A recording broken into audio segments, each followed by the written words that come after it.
இழுத்த கை வச்சு தீர்மானம் பண்ணுங்க, ஆண்டவரே அந்த இஸ்ரேல் மக்களை போல முறுமுறுக்கவோ புலம்பல் பாடவோ அவங்க அறியாம செஞ்சிட்டாங்க, ஆனா எவ்வளவு அற்புதத்தை கண்டாங்க. ஆண்டவர் நாங்க கூட எங்க வாழ்க்கையில நீங்க செஞ்ச எவ்வளவு அற்புதத்தை கண்டிருக்கிறோம். சில நேரங்கள்ல உங்களை அறியாமையா, கவனக்குறைவா, விசுவாச குறைவோ, இப்ப கிடைக்கலையே, இந்த சூழல் நெருக்கமாக தானே, ஒரு சூழ்நிலையை பார்த்து எவ்வளோ அற்புதங்களை மறந்து விடுகிறோம். அப்படிப்பட்ட ஆளாய் இராதபடிக்கு கர்த்தர் நம்ம இருக்கிறார். பயப்பட வேண்டியதில்லை. பெருக பண்ணுகிற தேவன் இருக்கிறார். உனக்கு வேண்டியபடி செய்யும் தேவன் இருக்கிறார். உனக்கு குறையாமல் பாதுகாக்கிற தேவன் இருக்கிறார். சகரியால சொல்லப்பட்டதுபடி நன்மை செய்கிற தேவன் இருக்கிறார். ஒரு விரோதமாய் இது தீங்கு நினையாம உண்மையை பேசு. யாருக்கு சமாதான கேட்டு வர்றவர்களுக்கு நான் ஆளா இருக்க கூடாது.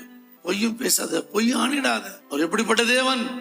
அநாதி காலங்கள் உள்ள தேவன், சதா காலம் உள்ள தேவன், ஜீவனுள்ள தேவன் என் உள்ளத்தில் இருக்கிறார்.